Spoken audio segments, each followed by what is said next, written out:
বন্ধুরা, বলো তো এটা কী মাছ? এটা হচ্ছে পার্শে মাছ। আজকে আমি তোমাদের পার্শে মাছের তেল ঝাল রান্না করে দেখাবো। বন্ধুরা, তোমরা সবাই কেমন আছো? রূপা কিচেনে সবাইকে স্বাগত। দেখতে পাচ্ছ মাছটাকে আমি কেটে নিচ্ছি।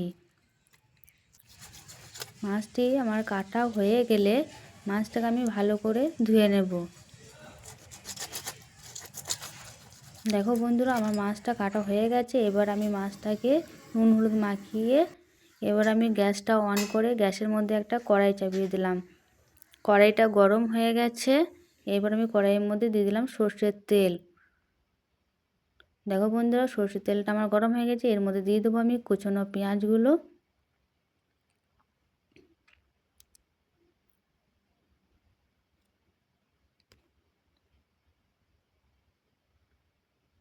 পেঁয়াজটা আমি লাল করে ভেজে নেব।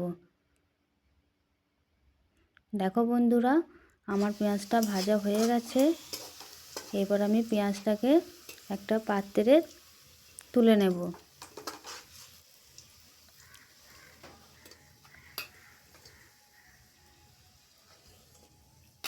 দেখো বন্ধুরা, এবার ওই তেলেই আমি মাছগুলো একটা একটা করে ভেজে নেব।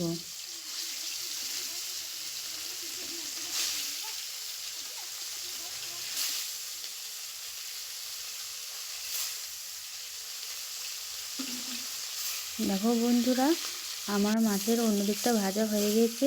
আমি আরও অন্য দিকটা ভেজে নেব।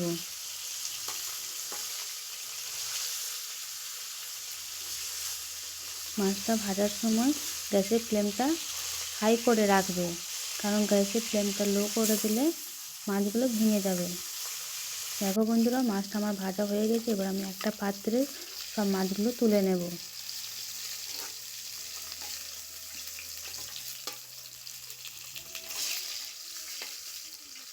এবার আমি ওই তেলে দিয়ে দিলাম কালো জিরে আর দিয়ে দিলাম পেঁয়াজ বাটা। পেঁয়াজটাকে আমি ভালো করে ভেজে নেব, যাতে পেঁয়াজের কাঁচা গন্ধটা না ওঠে।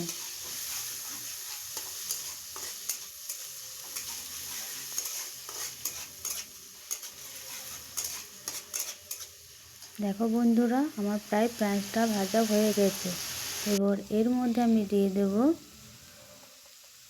1 চামচ হলুদ গুঁড়ো, 1 চামচ ধনে গুঁড়ো, 1 চামচ জিরে গুঁড়ো আর কিছুটা লঙ্কার গুঁড়ো আর স্বাদ মতো নুন। এবার আমি ভালো করে মশলাটা কষিয়ে নেব। দেখো বন্ধুরা, আমার মশলাটা কষানো হয়ে গেছে। এবার আমি দিয়ে দিলাম টমেটোর পেস্ট। এবার আমি আরও একটু ভালো করে মশলাটা কষিয়ে নেব। তোমাদের যদি এই রেসিপিটা ভালো লাগে আমাকে অবশ্যই কমেন্ট করে জানাবে আর আমার চ্যানেলটিকে সাবস্ক্রাইব করে দেবে। দেখো বন্ধুরা, মশলাটা কষানো হয়ে গেছে। এবার আমি দিয়ে দিলাম সর্ষে বাটা।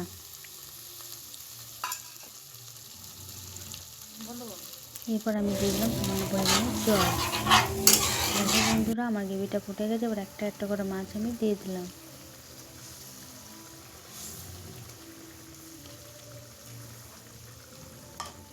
এরপর আমি আগে থেকে ভেজে রাখা পেঁয়াজটা মাছের ওপর থেকে ছড়িয়ে দিলাম।